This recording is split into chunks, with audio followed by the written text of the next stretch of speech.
Before we get started tonight, I think it's incumbent upon our community to take a moment and bear witness to the loss that we had today. We were notified early this morning that two girls currently attending HSE school tragically died in a car accident, as well as one that just recently graduated and another one who was injured. So if we could just take a moment of silence, keep them in our thoughts and prayers, and then we'll continue with our meeting.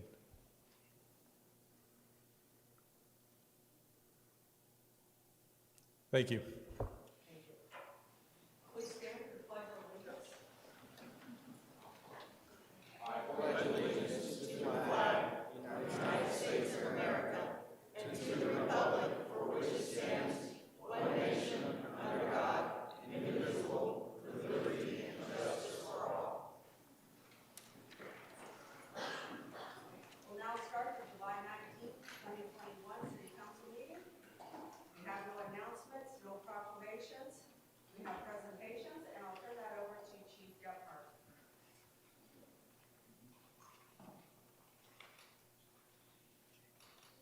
Chief. Are you Chief? Hello. I was talking. Council, thanks for having us tonight when we swear in 8 officers, and this is our first post-pandemic swearing in for you guys, and then we have some officers we have to catch up in some fashion or another, but we'd like to do that as well, so you're a part of this process.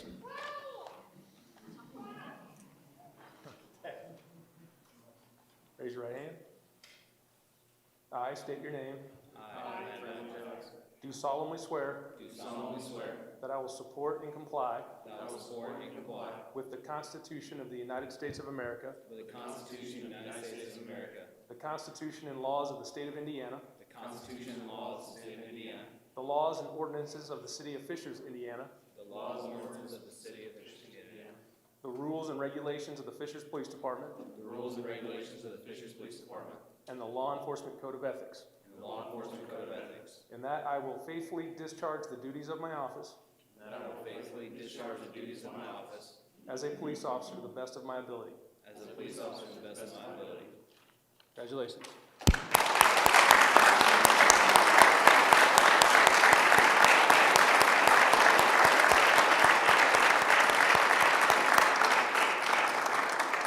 Thanks to each of you for serving our community. We're very appreciative. Thank you. I also want to thank Chief Gephardt for working with the city council in light of unfortunate situations taking place at public meetings across the state. Chief Gephardt has agreed to provide police presence at our meeting tonight. The city always appreciates any public input we receive, good, bad, or indifferent, but during these times, we all need to maintain a respectful discourse. Moving forward, council leadership will continue to work with Chief Gephardt on a plan to ensure a safe environment. Thank you, Chief. We'll now move on to the Finance Committee report, and I'll turn it over to Councilor Weinbach. Thank you, Council President. Good evening, everyone. Good to see a good crowd here this evening. The Finance Committee met last Wednesday. A few items here. We have Resolution R081621A regarding the Fishers I-69 Economic Development Area that we recommend for approval tonight. We did recommend for first reading on the Sewage Works revenue bonds that will be discussed this evening as well. In addition, we had a couple reports. We had a investment update for our portfolio. We do have a significant amount of funds invested right now, but invested in very safe, short-term CDs, bonds, et cetera, that have no risk whatsoever, which on the contrary, if you have no risk, you have very low returns. So we're being patient with our money and looking to deploy that later on. Maybe returns will be better, but we're in a good place financially with those excess reserves that most cities don't have. We also discussed a park impact fee review, which looks at raising park impact fees for new homes being built in our community. It doesn't pertain to current residents. We also talked about another fee revenue update. Lastly, we had an audit report from BKD, our audit firm. We actually go the extra step to have an independent CPA firm audit our financial statements every year. Many cities don't have that. They have the State Board of Accounts come in and audit their books, and they rely upon that particular audit to render opinion on the financial statements as a whole. BKD does a much more significant amount of work and provides a more entrepreneurial approach, which is much as what our city's all about, on how to audit a municipality. And I'm pleased to report to you today that we received another unqualified opinion. All our books and records are in accordance with generally accepted accounting standards. I want to thank, is Lisa here today? I want Lisa to stand. I want to congratulate Lisa, accountant to accountant here, for the outstanding job that she does every single day with her team. And another year that we have had an unqualified opinion on your financing. So if you join me in thanking her for her fine stewardship of our dollars.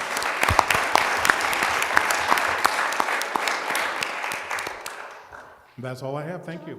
John, I'm sorry, could you share just a little bit about 2022 budget planning schedule, like what the next step is? Well, the next step on our budget process is we're really waiting to affirm our local income tax numbers. And once we have that, we'll be getting some appointments out. But I'm looking at our first budget meeting, if I recall, August the 26th. I think we have another budget meeting in September as well as a follow-up to that. That will be pushed out to everybody in public notice, so anybody in our community can attend that. Thanks. You're welcome. Okay, thank you. Moving on to the council subcommittee report. At our June council meeting, the council created a special subcommittee task force to further study the committee process with the overall intent of bringing recommended legislation and/or policy back to the city council for its consideration. The subcommittee consists of myself, Councilor Weingart, Councilor Coble, and Councilor Newman. On June 30th, the committee met and received information from the city attorney, Chris Greisel, regarding the committee process and legislative structure of other communities.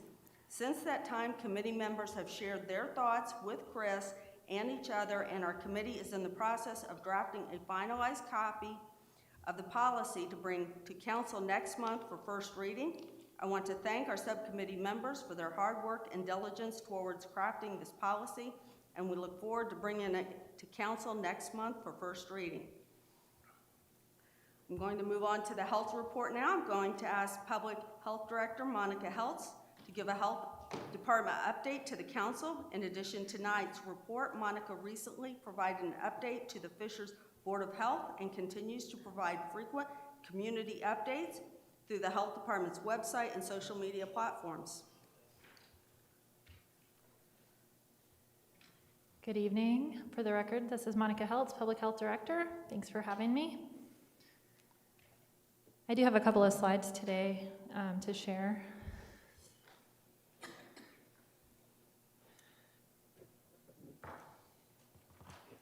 So just a few words about the Delta variant that we've been hearing about in the news, we've been experiencing here in our community. This is the variant that is accounting for the vast majority of cases in the United States. According to the State Department of Health's most recent report to us this past week, it accounts for 95% of the sequence samples this month in Indiana. So it is, again, the vast majority of what we're seeing in Indiana. For those of you that don't know how the sequencing works, they take just a random sampling of the positive cases and sequence them. It's not 100% of everybody that tests positive that's sequenced.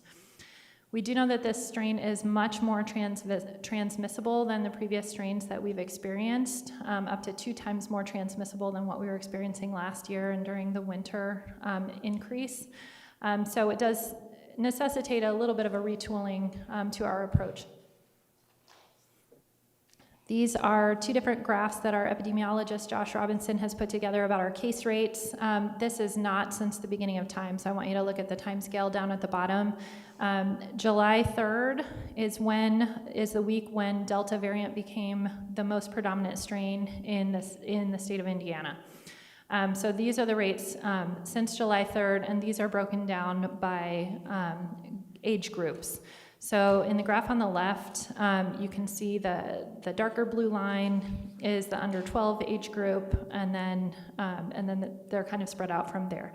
We do see a fair amount of bouncing around on these graphs, so I don't want to draw too many conclusions from what these graphs are doing from a week-to-week standpoint, because we're dealing with pretty small numbers, so we're going to see a fair amount of bouncing around. But in general, you can tell that the numbers are going up. The graph on the right is broken down by school age groups for school age children.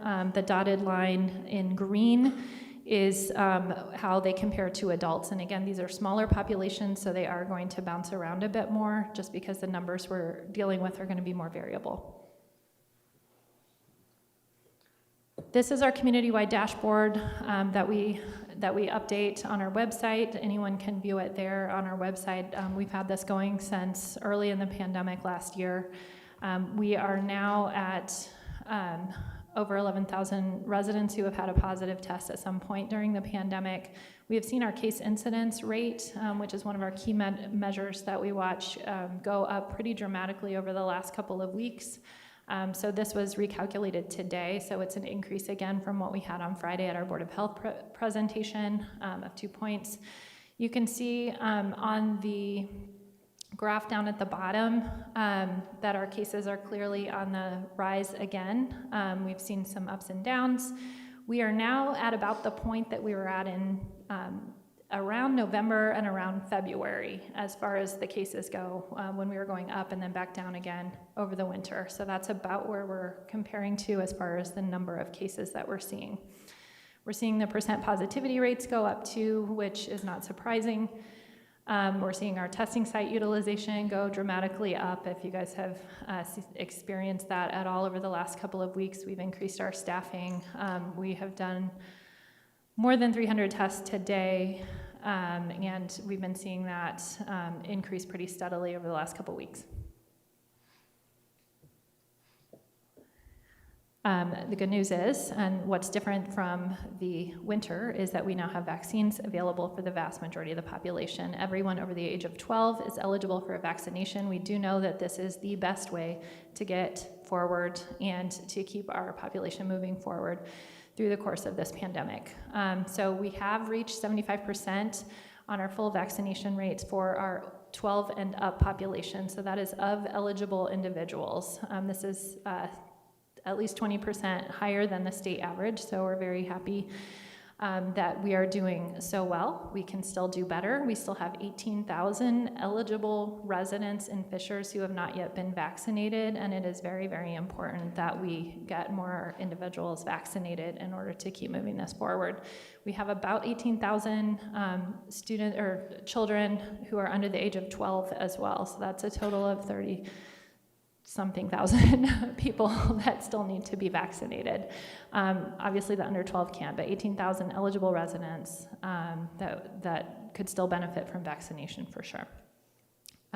We have seen some slight increases in vaccination uptake over the last couple of weeks. Unfortunately, the lines we have at our vaccination site are not at all versus our testing site, which has had lines around the block. So I would definitely like to see those lines longer at our vaccination site. And to see people lining up to take these life-saving, very important vaccines. This is our vaccination rates broken down by age grouping as percentage of the population. So you can see we're only looking at the eligible populations right here. So in our 12 to 15-year-olds, we have a 58% means, you see the two numbers, 58% and 48%. 48% of our 12 to 15-year-olds have had at least one dose. 58% have had at least one dose. 48% are fully vaccinated, have had both doses. And you can see it goes up from there. Our 30 to 39-year-olds are the greatest amount of our population, so that's why they have the tallest bar graph. They also have the second lowest vaccination rates. So 62% of our 30 to 39-year-olds have received at least one dose. So this is really the most important group in our community for assuring that they get vaccinated. We know that this age group is very busy. They likely have small children, so they're running here and there, but it is absolutely critical for our community that this age group give strong consideration to get vaccinated. Our 16 to 19-year-olds, on the other hand, are doing fantastically well. Thank you, 16 to 19-year-olds. Just a little word about the comparisons with vaccinated versus unvaccinated persons. You can see here in a graphic from the State Department of Health of your odds of being hospitalized after having been fully vaccinated for COVID-19 are 1 in 18,000. Your odds if you are not vaccinated with COVID are currently 1 in 237. So there's a pretty big difference in the odds ratio there. Again, more reasons to get vaccinated. So as I presented on the previous slide, at least 77% have at least initiated the vaccination process. Already discussed the 18,000 eligible residents are unvaccinated. Our lowest uptake groups are where we're focusing our efforts currently to promote vaccinations. This is really important in order to buffer the rest of the population that maybe isn't getting a good response from the vaccine, can't take the vaccine, or isn't yet eligible to take the vaccine. And then as far as additional data goes, some people have heard about these breakthrough cases. That is a possibility. They are a very small percentage of the cases that we see. Since the beginning of the year, 95% of all of our new cases have occurred in unvaccinated individuals.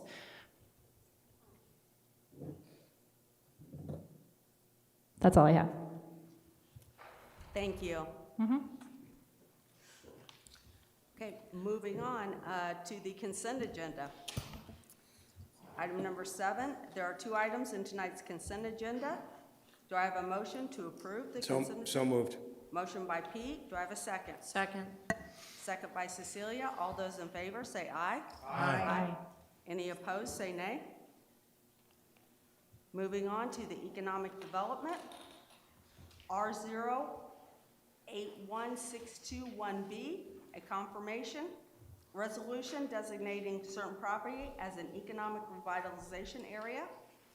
We have Megan here to explain this to us tonight. Thank you. For the record, Megan Baumgartner, Director of Economic and Community Development for the City of Fishers. This item is the final step in the abatement approval for Stevanato Group for their new pharmaceutical manufacturing facility that they're going to start building here in Fishers soon. If you'll recall, in June, we brought forward the Economic Development Agreement that approved the terms for the abatement, which was 15 years at 100% for a personal property tax abatement. We brought the declaratory resolution last month to council, and tonight we have the confirmatory resolution with a public hearing, and then also the acceptance of the statement of benefits, or the SB1, that then every year council will review in May or June for the compliance.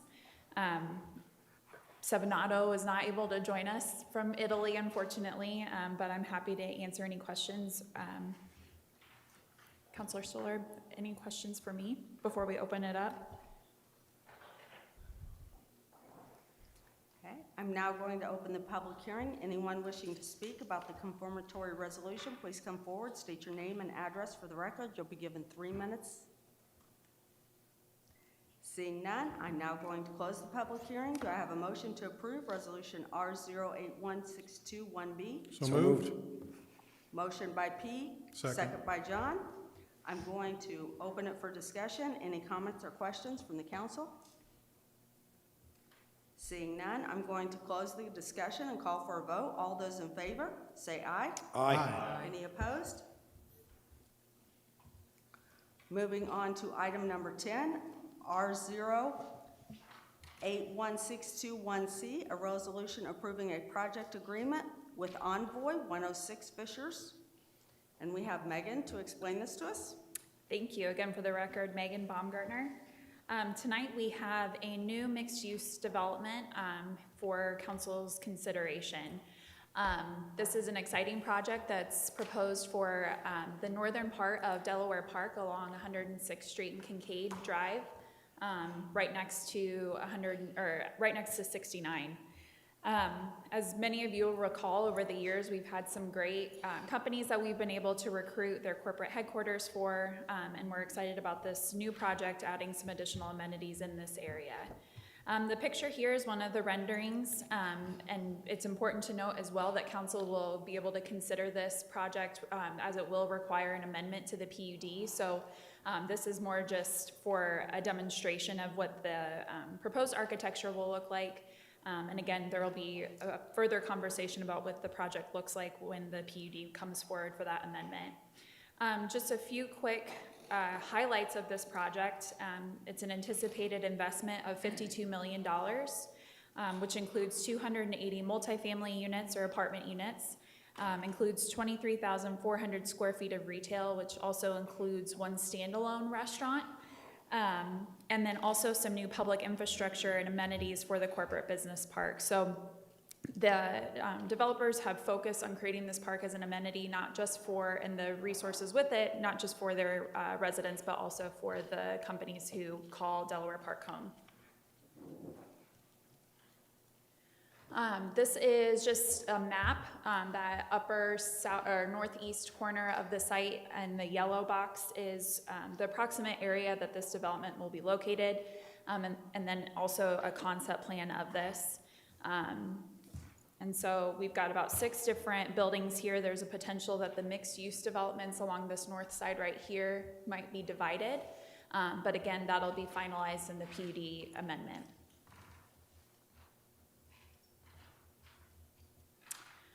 First, I'd like to review our city incentives for this program, or for this project.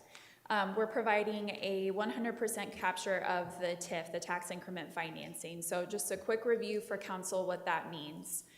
We have a base assessed value, which is for any sort of property, whether it's your home or a commercial property, there's an existing base that continues to move forward. So the base for this land, since there's no buildings, nothing on top of this, is about $13,000 a year. The way that we're able to capture that new increment, which is the new assessed value generated from a new building, is how we're able to provide this TIF. So it's a 25-year bond that we're able to capture that value. Important to note here, so a total bond amount is $10.13 million, but because of capitalized interest, debt service reserve funds, cost of issuance, lots of different fees that go into this, the actual usable proceeds that the project will be able to benefit from is $8.57 million. Again, the sub-bullets there, it's important to note that $2.5 million of that approximately is going to the public infrastructure that is for this project. So that is the trail, which I'll show you on the next slide, and then also the construction of Pearl Street, which is a new east-west road, and some intersection improvements for that. The great thing about TIF is that it excludes any school referendum value. So with this new development, we anticipate about $150,000 per year will still go through to the schools as part of the referendum. The final incentive for the city is a waiver of storm and sewer fees, which we project to be about $40,000. And then on this page, the developer obligations agreement. So I mentioned the public infrastructure components that the developer is providing as part of this project. If you drive down there right now, it's pretty piecemeal of where sidewalks are included because of new developments. So they're going to complete the trail around Delaware Park. So it'll go 106th Street down to Kincaid, across Sunlight Avenue, or drive, and then north on Lantern Road and connect across. Additionally, the red box is where Pearl Street, that new east-west road, will be constructed. And again, that's about $2.5 million that they're projecting. And again, to reiterate, that then leaves the actual developer for their site about $6 million. The other great thing about this project is this developer obligations agreement.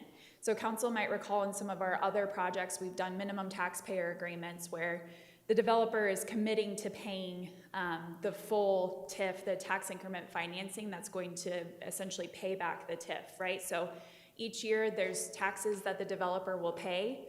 Those fees and those taxes is what pays this bond. In this agreement, we have the commitment from them for the full debt service payment. So usually it's just the TIF, but this is also the interest that'll be generated. So this is an incredibly important thing to remember as part of this, because it is some extra surety. So if for some reason their assessed value comes in below, if something happens with the retail that their projections aren't where they think, the developers have to pay that amount. So again, this approximate value is about $807,000 a year. If those values come in below that, if there's $800,000 that's generated, they then have to pay $7,000 to meet that amount. And then the final piece that they're committed to paying, after lots of conversations with council, they are paying all of the other city fees, which is permitting and inspection fees, park, road, and bridge fees. So this is an overview of the true project scope, and the developers are here tonight to give you a little bit of information about why they're excited about the project. So Steve and Scott, if you'd like to come up and say a few words.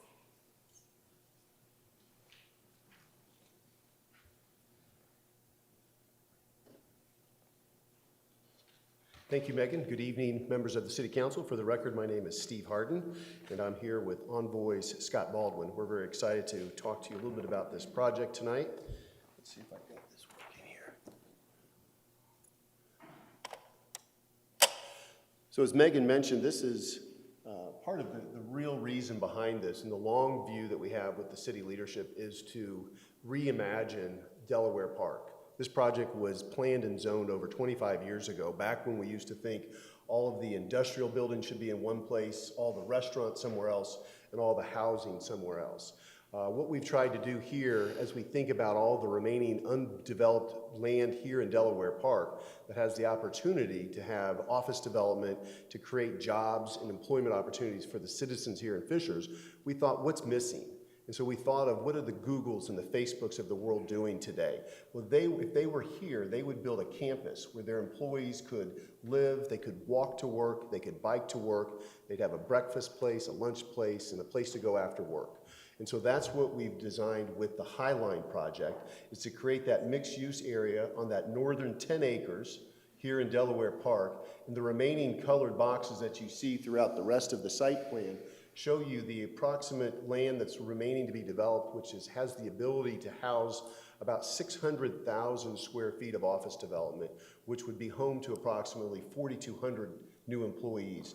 That may not get all developed in my lifetime, but it's a wonderful real estate for the city to have, to be able to attract new companies and new employees that would want to be here. So we're super excited about that, and as Megan showed then, as we zoom in a little bit more on the first phase of the overall development project, what we have is the mixed-use buildings where there'll be, Class A market multifamily, along with the restaurant. We are here. We're looking forward to announcements in the coming months of who those are, but these are nationally classed restaurant operators that are very well known here, that have shown a tremendous interest. And we continue to get interest from other local chefs and entrepreneurs who would like to be able to locate here from a restaurant perspective.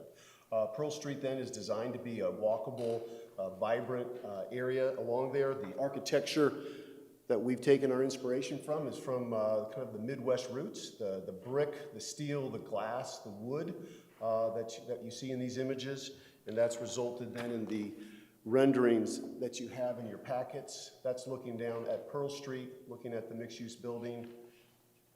And then here's the rendering on Kincaid.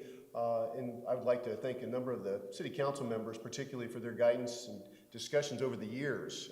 We would often have discussions about where are the entertainment options, where can we go to listen to some live music. Maybe those options are a little bit limited around here. And so what we've created, as you can see here, is an outdoor, part of the outdoor venue. This is the restaurant that we're designing that would also have an outdoor area that would have gas heaters for 12 months of the year. There's a band stage right back here as well for in the evening. So we're really excited about what we're going to deliver for the community. Here's an example of the rendering for the first big restaurant that we're working on, as well as some images showing what it might look like from up above. And again, showing the vibrancy. It's an opportunity for people, whether it's the millionaire next door or the recent college grad that's starting their first job. We are intending to make this an accessible place for everybody to come in the community and to provide an opportunity to have some investment south of 106th Street, which we haven't seen a lot of before. So we're very excited about the project, looking forward to the next phases, and we'd be happy to answer any questions you might have tonight. Thank you very much. Thank you. Do I have a motion to approve Resolution 081621C? So moved. Motion by Pete. Do I have a second? Second. Second by Todd. I'm now going to open it for discussion. Are there any comments or questions from the council? Yes, if you please. With the final vote being held tonight, I am voting no on this project agreement. And for the meeting record, I'd like to state the reasons why. First, I learned about this project for the very first time only 3 business days ago. I don't know why this was the case, but I find it to be unacceptable. Although I try my best, I cannot fulfill my responsibility to fully evaluate this project and gather citizen feedback with the time I was given. Second, I am not yet convinced that the city's proposed $6 million investment in tax increment financing to support this developer's project is necessary or wise. And thirdly, State Senator Scott Baldwin is the project developer's CEO. He is an elected official who represents Fishers. Senator Baldwin's connection to this project was not presented to our citizens with transparency. Thank you.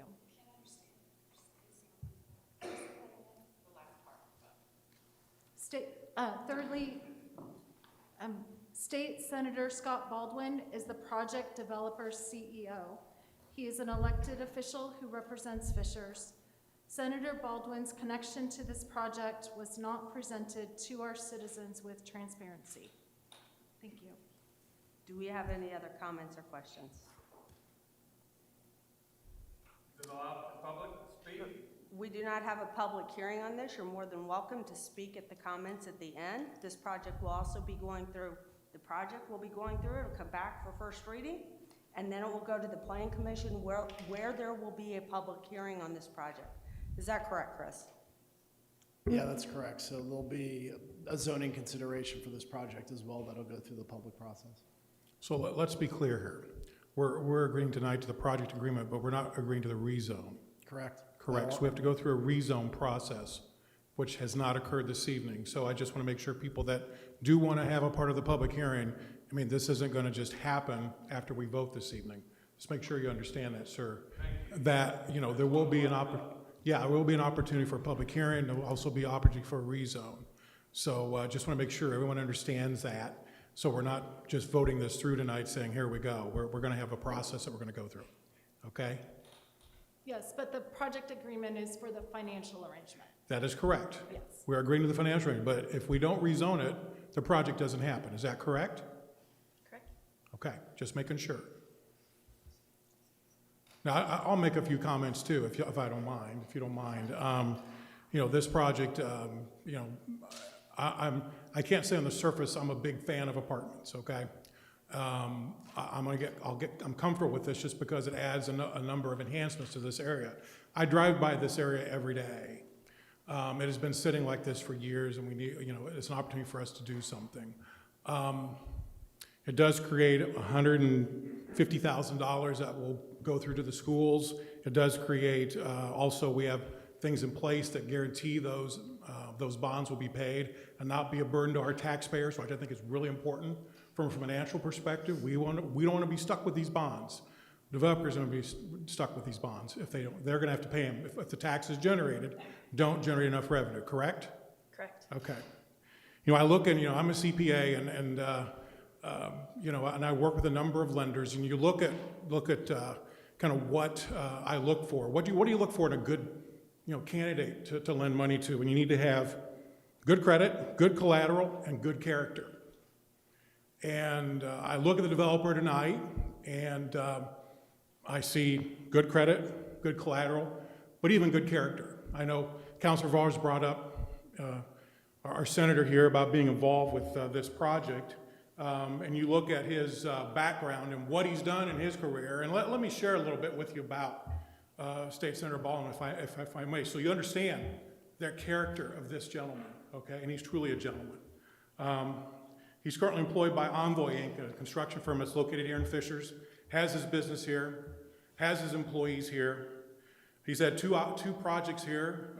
The Spark Building and the Edge Building have been phenomenally successful, if I'm not mistaken. I think you did the Jaeger building. Did the Jaeger Building, well, that's what I have so far. It's on his website, okay?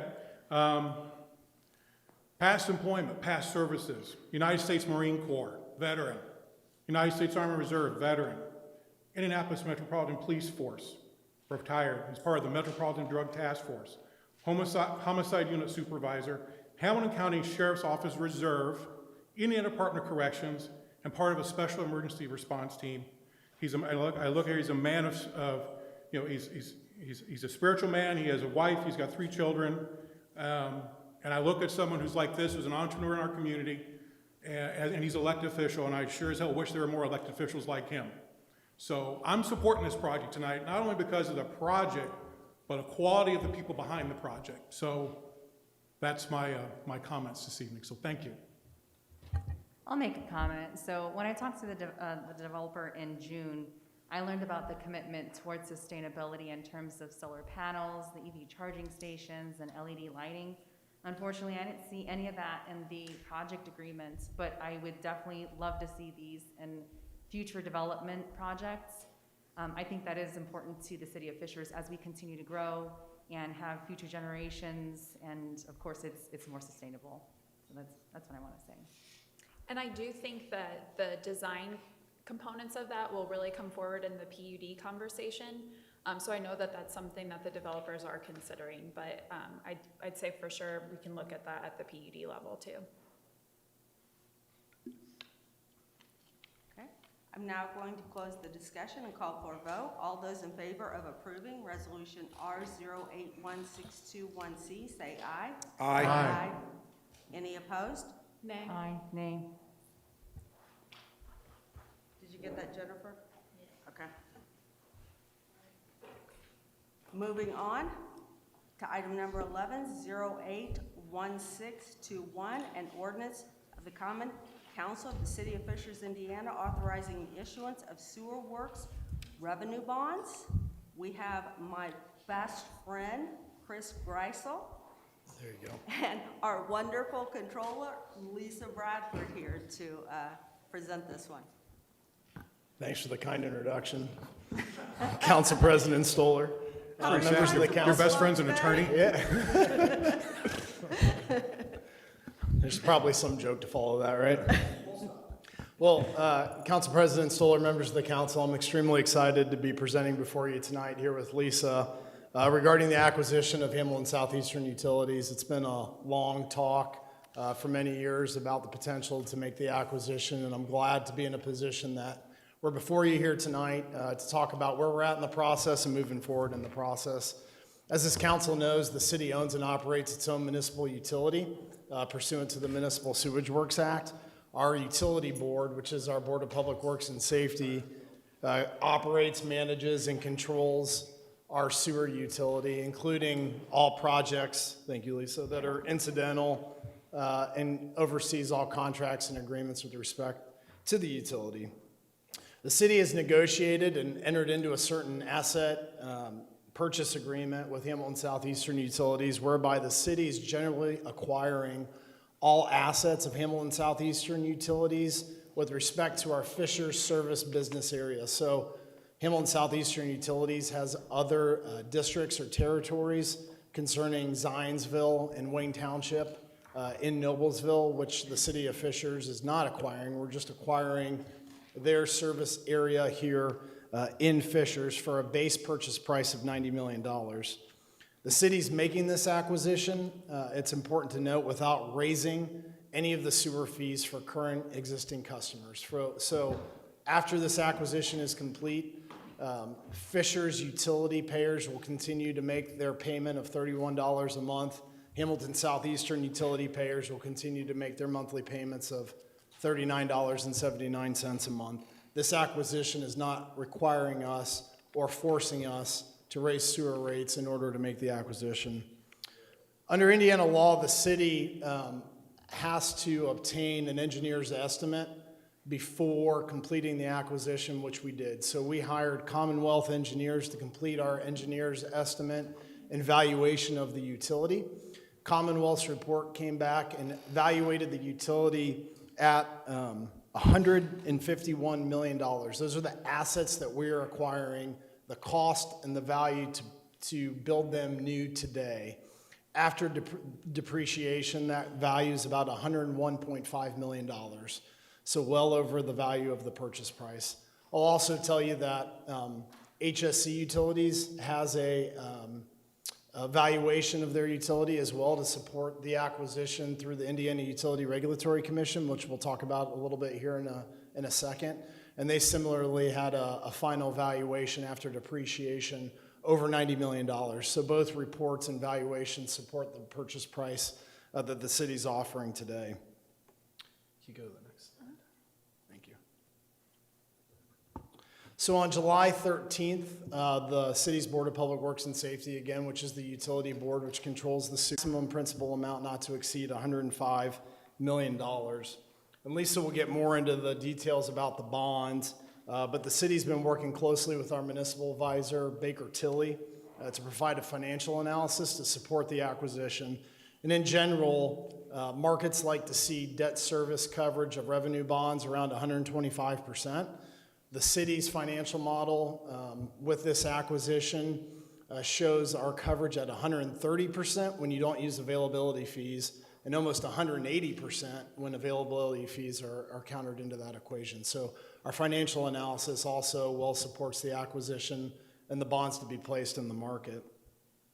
With respect to our general timeline, the items listed in red above are items that have been completed, and I've listed several of those off. The other one that I'll mention to you is outside of the city process that we have here with respect to the financing. The Indiana Utility Regulatory Commission also has a process, a very important process, because they are the ones that regulate Hamilton Southeastern Utilities, which is a regulated public utility. Hamilton Southeastern Utilities filed a petition seeking permission from the IURC to sell their sewer assets. The city intervened in that matter, and that intervention was accepted. There's a hearing, an evidentiary hearing set forth with the IURC on October 8th. To date, the city's been working with the OUCC, which is the Office of Utility Consumer Counselor, and HSC Utilities to make sure that everybody's in alignment come that evidentiary hearing on October 8th before the IURC. So we have first reading of the sewage revenue bonds here tonight. Council will then hold a secondary reading of the sewage works revenue bonds. IURC has to hold their evidentiary hearing. Right now, we've asked the IURC to close this matter before the end of the year. They generally take about 90 days to issue an order from the end date of their hearing. What's unique about this matter, as admitted by the IURC and the OUCC, is that we have a municipal utility that's acquiring an investor-owned utility, and it's usually the other way around. So there's a lot of intrigue with this acquisition, and the OUCC thus far has been very supportive and cooperative, and we look forward to working with them in the future as well. Assuming council is supportive of the financing and the acquisition, we then will have to do a rate case to incorporate those HSC customers into our sewer district. So some members of this council might remember the last time we did a rate case several years ago with our own sewer. The purpose of this rate case would solely be to make sure that we can incorporate all of HSC's existing customers into our sewer utility. So with that, I'll turn it over to Lisa. Oops. Might have gone one too many.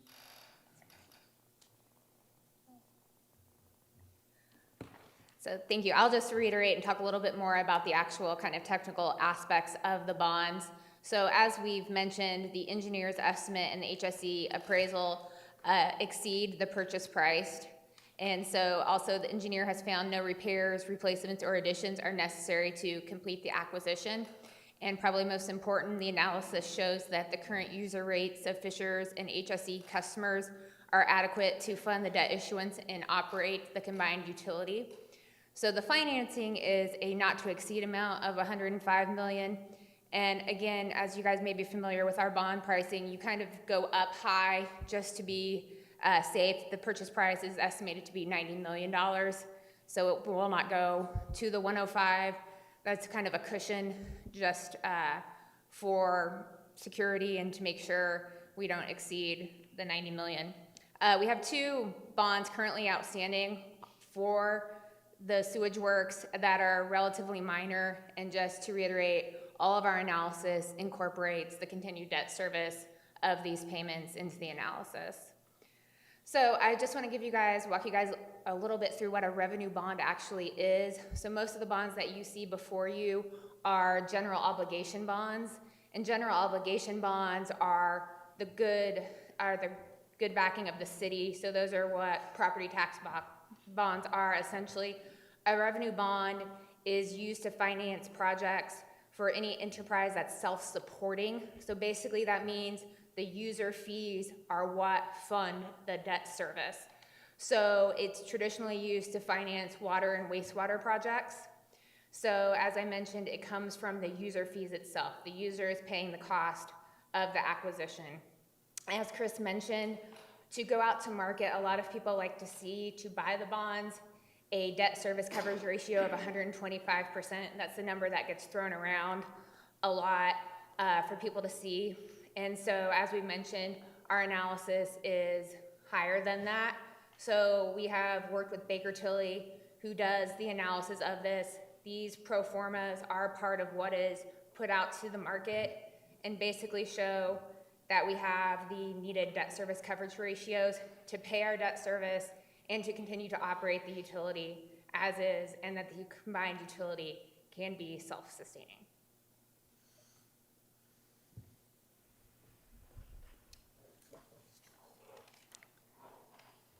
Do I have a motion to give this ordinance a first reading? First reading. Before moving forward, are there any questions or comments from the council? Just one, if you can make sure the developer finishes Britton Falls Sewer before this is turned over. This has been going on for 3 years, and we would like that completed before Fishers takes over. Thank you very much. I have a just want to couple. quickly say thank you to Chris, Elliot, Lisa. I've been working very, very hard on this transaction. As you can imagine, it's a complicated transaction. But at the end of the day, the fact that our residents will have an asset moving forward that they own, that they can decide in the long term what's in the best interest for those residents versus paying it every month to a private entity in this regard, really is an extraordinary opportunity. And to do that without any kind of rate implication, I think is a wonderful opportunity for our residents. So I just want to thank everyone for their due diligence on that. Thank you. This ordinance has been given first reading and will be back before the council in September. Hang on. Oh, sorry, I didn't see that. Just a couple of comments. I think one thing to realize is something doesn't happen very often because a lot of folks, a lot of municipalities sell the utility to generate cash for other opportunities. Good case in point in Hamilton County is Grand Park was kind of seed money came from the sale of one of their utilities in Westfield. This is kind of an opposite approach. It's the city coming in and buying the utility that's east of I-69. And one thing I think Brad mentioned before, it puts the real people in the driver's seat. With a privately owned utility, the shareholders come first. In a publicly owned utility, the rate holders go first, which that's us as citizens. So I think it's a great opportunity, and I've spent a lot of my term as a city councilor dealing with one lift station at 106 in Cumberland, and I bring it up all the time. And in talking with the folks here in the city, there's a number of things they could do to mitigate unfortunately the smell that comes from that. HSC said they've tried this, they've tried, nothing works. And I really feel confident with our people involved, it'll become an asset that, number one, works better, that also really serves us as citizens rather than the shareholders of HSU. So thank you very much for all the hard work. I know this has just been monumental for the two of you. The only question I have is those two other sewer bonds, would it make sense to refinance those? We'll look at it. With lower interest rates? Well, it looks like, I think they're callable, so we'll look and we see if we can throw them in and Okay, refinance just check. what we can do. Figured Yep. it. Doesn't hurt to ask, doesn't hurt to want. No. Great job. All right, thank you. Okay, Thank you, moving Selena. on to item number 12, a resolution of the Common Council of the City of Fishers, Indiana, approving certain matters in connection with an amendment to the declaratory resolution for the consolidated Fishers I-69 Economic Development Area. Lisa. All right. For the record, Lisa Bradford, City Controller. This item before you is kind of just a technical item that is related to adding the area at 126th in Cumberland to our TIF area, to basically to designate that area as a Stefanato area to pay the debt service on the bond that will be issued there. So that's what the technical part of this is. And then it also separates out some areas at the airport location off of 96th Street into their own base area. So this has gone before the redevelopment commission, and you guys have that attached also, and also got a vote of approval from the plan commission. Okay. Do I have a motion to approve? So moved. Motion by Pete, do I have a Second. second? Second by John. I'm now going to open it for discussion for any comments or questions from the council. I'm going to close the discussion, call for a vote. All those in favor, say aye. Aye. Any opposed? Moving on to item number 13, an ordinance amending Chapter 96 of the City of Fishers Code of Ordinances regarding park impact fees. We have Sarah Sandquist to explain this to us. Hi there, Sarah Sandquist, Director of Parks and Recreation.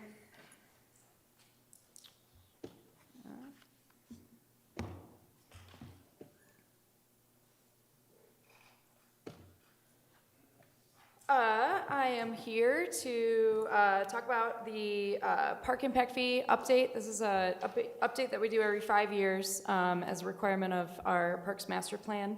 And we've been working with Baker Tilly to provide this update. And it's updated every 5 years. We've worked with a committee of members of the community and also members of the building and development community to serve on a committee to review this update. We've also had meetings with BAGI, with the Builders Association of Greater Indianapolis, as well as we presented to the Finance Committee this past week. And the proposed park impact fee plan includes updated impact fees, which would be effective 6 months after adoption at council, and then valid for 5 years.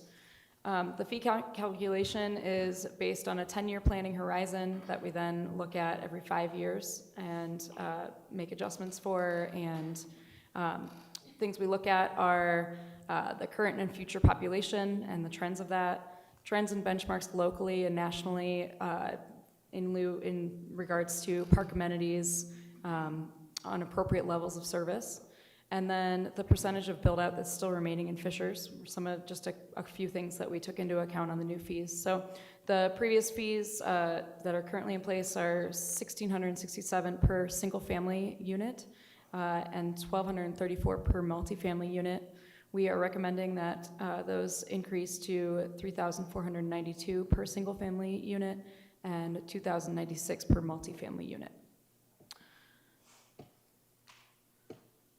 This next slide is page 7 in the draft impact fee update plan. It's just a summary page of how the fee was determined. So we look at the cost of meeting future level of service needs and the resident contributions to bond principal payments, because we don't want residents double paying. So we subtract that amount. And then we have the capital costs to be funded by the 2021 impact fees, the estimate of that, and you divide that by the estimated number of housing units, and you get the rate. So there is a lot more detail within the full plan that's included in your packet, but just to introduce that. And then I did want to also just show a slide of the impact fees in different municipalities, only as just to show where they're at, but also to note that all of these cities are in kind of different stages of life within their park impact fee cycle. And so, for example, Carmel, they updated theirs in 2019. Whitestown also just recently updated theirs, and when they updated theirs, it doubled to what the current rate is now. Zionsville is working on their plan at the moment as well, too, so they're probably due at some point soon to see a change in rate. So it's not necessarily looking at apples to apples, but it is just, a good snapshot to see where everyone's at. Happy to answer any questions. Do I have a motion to give this ordinance first reading? First reading. Before moving forward, are there any questions or comments from the council? Thank you. This ordinance has been given first reading and will go to the Plan Commission for a public hearing before coming back to the council. Oh, I'm sorry. When we pass this the next time, 6 months after. passing. Oh, six months after we passed, Sorry about that, Brad.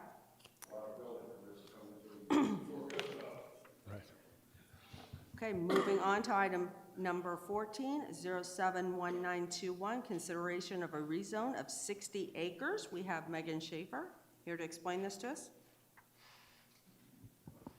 Yes, good evening, Megan Schaefer, Director of Planning and Zoning. The item before you is for a new PUD ordinance. This is final reading for this development. So this is located on the east side of Florida Road, north of 113th Street. It's identified here in red. And I just want to mention that this item and then the next item are going to have very similar features incorporated into the development. So I have them both shown here, but we'll talk about them separately. So here's the proposed concept plan, just to highlight a few of the features of this development. So they will be extending Cynthia Ann Road from the existing neighborhood to Florida Road. They will also be updating Florida Road with the proper improvements. There'll be an internal sidewalk network through the development around the pond to serve as their open space, as well as preserving trees in the southeast corner of the development. There will also be a stub that's to the south for connection to future development. The underlying zoning district for this proposed neighborhood is the R4 residential district. So this table highlights the modified standards in blue. I do want to point out that from first reading to now, the side setback has been revised to 10 feet to address concerns. So that does align with what the UDO requires today. And I also want to highlight that there was another comment during first reading about sustainable features, and they are incorporating all native plantings into their required plantings for this development. Here are the proposed elevations. These were approved by the PUD committee at the August 4th meeting. At the public hearing, we did hear concerns from residents regarding drainage and traffic. Road improvements will be required per the city's thoroughfare plan, and drainage will be improved with additional stormwater infrastructure. Plan Commission sent a favorable recommendation, and staff does recommend final reading and approval. We do have Steve Harden, who is representing Lennar Homes here, to add any additional comments.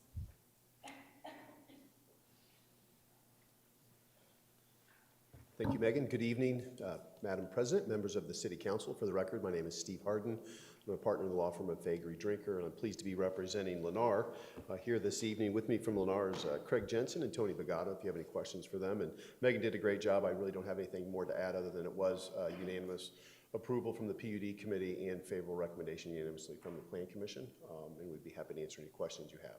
Thank you so much. Thank you. I'll make a motion to approve. Motion by Pete. Do I have a second? Second by Todd. I'm going to open it up for discussion. Any comments or questions from the council? I just have one comment. I was wondering if the developer could just make sure that they inform any future residents that the stub road is there, because in the past, it seems like that's become an issue when the next development is created, and all of a sudden people don't realize that that was, you know, in the plan to continue the street through the next neighborhood, and just so that we don't have problems in the future with people not understanding that that's the plan. Sure. Yes. Thank you. Thank you.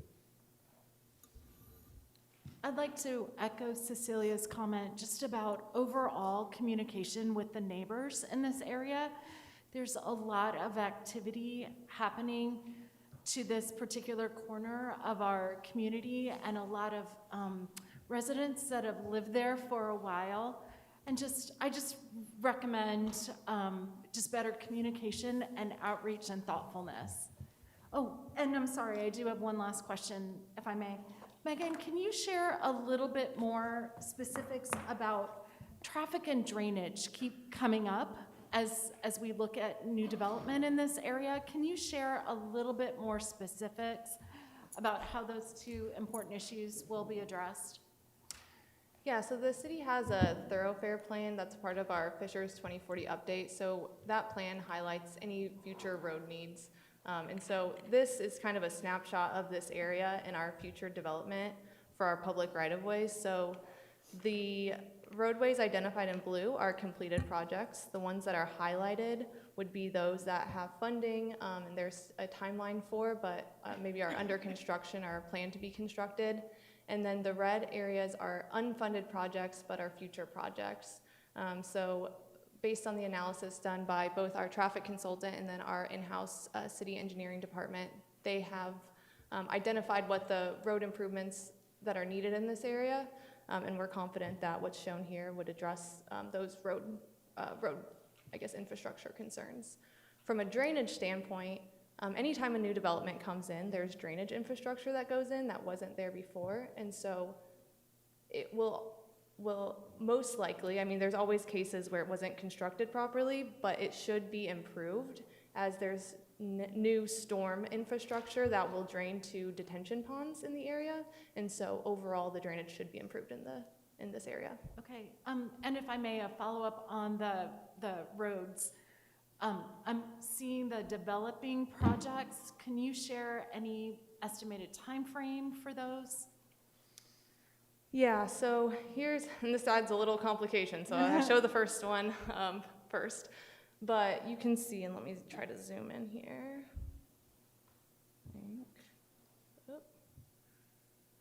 Well, so the roundabout at 126 and Southeastern, so that is funded for 2024.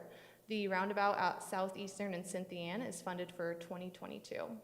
And then the I would add, 136th Street was completed in 2019. 136th, I believe, is 2 years out. The extension that you see up there, the long extension east-west, and then 136th and Cynthiana was recently completed. I think that is it for the time being in terms of projects on the horizon, off the top of my head. Is this, how do I access this? So this was included as an exhibit for these projects specifically because of the concerns brought up in first reading. Slide. Okay, Yeah, thank you. but we have a Drive Fishers app, which does list all of the planned projects Okay. and current projects that are under construction. Thank you. I appreciate that, and that could be something that we can share with citizens as they question that. Thanks. I appreciate that extra information. Yep. Great. At this time, is Florida Road a county road? Florida, yes, it is.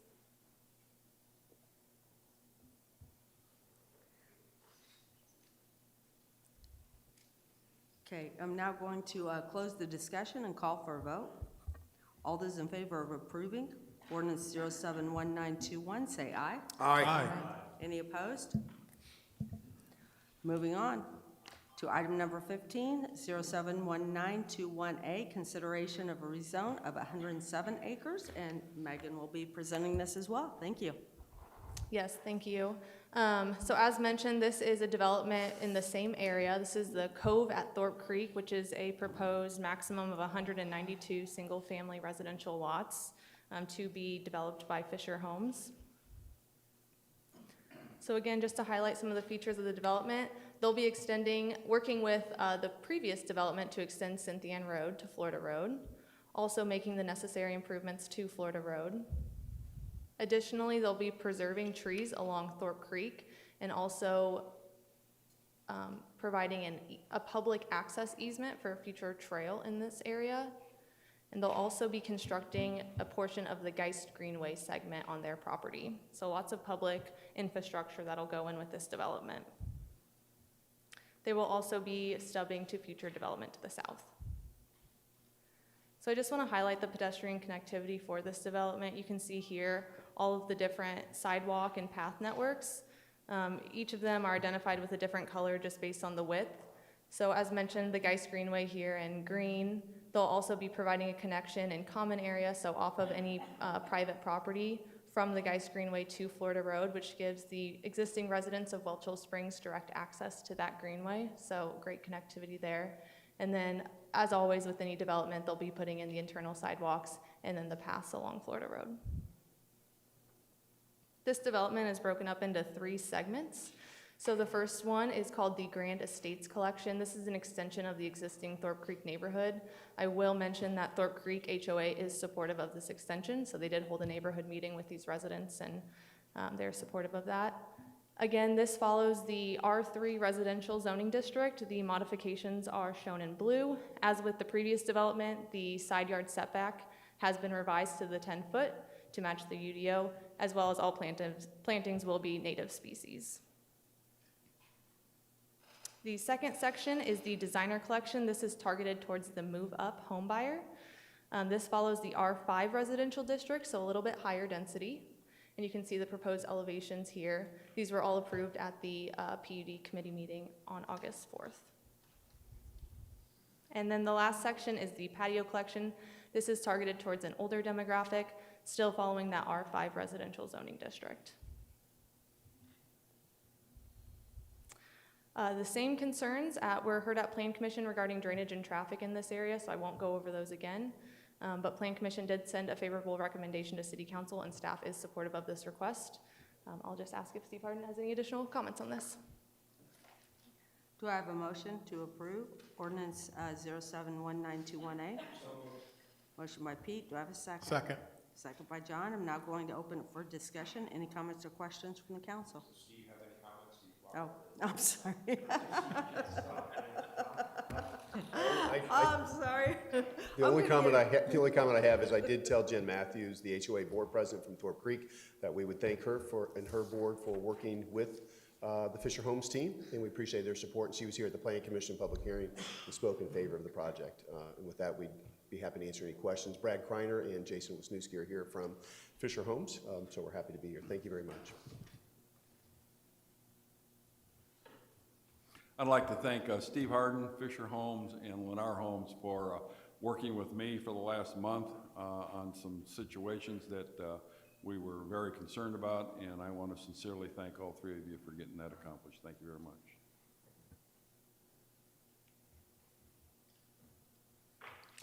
Okay.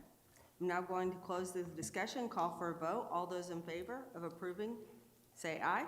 Aye. Any opposed? Moving on to item number 16, 071921B, consideration of a text amendment to the Nickel Plate District Code. And we have Megan here to explain this to us. Thank you. This is for final reading as well. So this is a proposed text amendment to the Nickel Plate District Code, specifically relating to the Village Center District. So staff is proposing that we add a standard to the residential conversion that any home that's built as a residential dwelling shall remain residential for a minimum of 3 years from when the certificate of occupancy was issued prior to converting to a commercial use. So I do want to clarify that this isn't changing the intent of the code. So it has allowed residential conversions in the Village Center. This just allows staff the ability to enforce. The intent of the standard was for any existing residential home. And so this allows us to make sure that any new home is occupied as its intended use and not immediately converted to commercial, having been built under separate building code requirements. So it does seek to close a loophole that was made clear during this past year. During Plan Commission, questions on the long-term vision of the Village Center were brought up. And so staff is looking into an additional amendment to expand the commercial uses in this area. We'll be holding a neighborhood meeting with the residents, really to gather their feedback on what that would look like. But it is, important questions were brought up during this process that we are looking into. At Plan Commission, a favorable recommendation was sent to City Council, and staff does recommend approval. So I'm going to make a motion to approve, but I'll give a quick update from the Planning Commission side. There was a little bit of excitement. There was certainly some residents there had some concerns on what type of businesses could be located there, et cetera, et cetera. Some for, some against particular kinds of business, which I think Megan and her staff handled extremely well with, working with them to try to get a study group to understand exactly what is the right fit and finish for that area.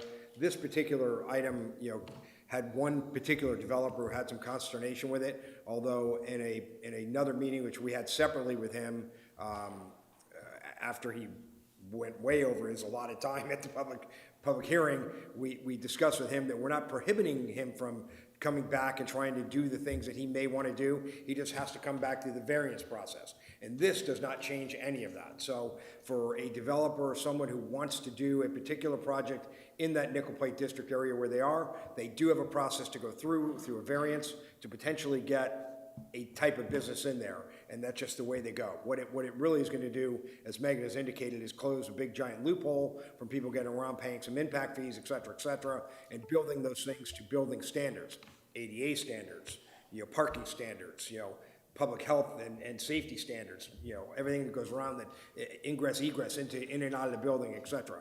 So all those things were kind of looped around when you say I'm gonna build a house and then put a business in there. So kind of close that loophole for us, and I certainly appreciate her staff for getting that done and doing that. So I'm very supportive of this action, as was Planning Commission. Thank you for that, Pete. I'm now going to open it. Are there any other questions or comments? I think we just have a motion from Pete. Do you want to get that seconded? I'll second. Okay, John, second. I just wanted to add one other comment. Just a note that at the Plan Commission meeting last week, there were several neighbors who stepped forward and had questions, and they were not really, I didn't think at all concerned about the loophole, but they were really interested in the vision for the area and how to get good vibrancy and some exciting development there, and clearly very passionate about their neighborhood. So I'm really happy to hear that there'll be a meeting to get their input and to have that conversation. So I'm very excited about that step. Thanks. Okay, I'm now going to close the discussion and call for a vote. All those in favor of approving, say aye. Aye. Aye. Any opposed, say nay. There is no new business, so moving on to community comment. Any member of the public wishing to come forward to address the council may do so. Please state your name and address for the record. You'll be given 3 minutes.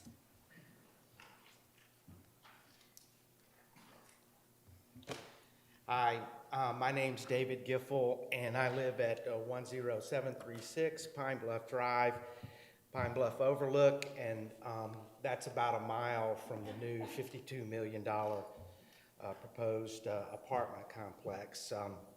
If somebody asked me what I love about Fishers and what we've done the last several years, one of the top answers is I love that I-69 106 ramp.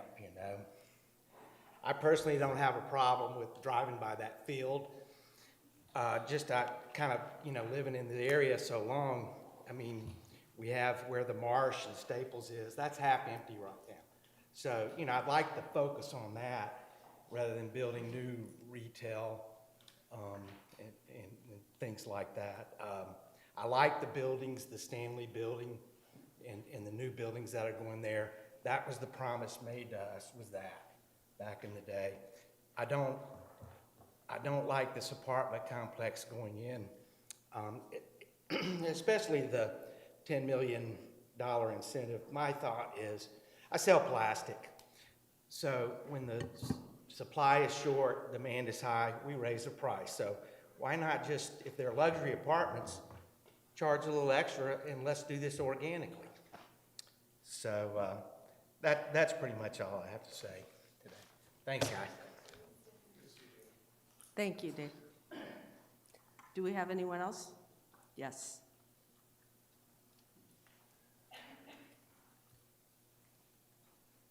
Yes, name's Carl Everett. I live in Lantern Pines, which is a little bit south of this development. And my two main concerns is this. The roundabout that's currently in place at 106th and Lantern is thoroughly congested, especially when school lets out for the day and when people drop their students off.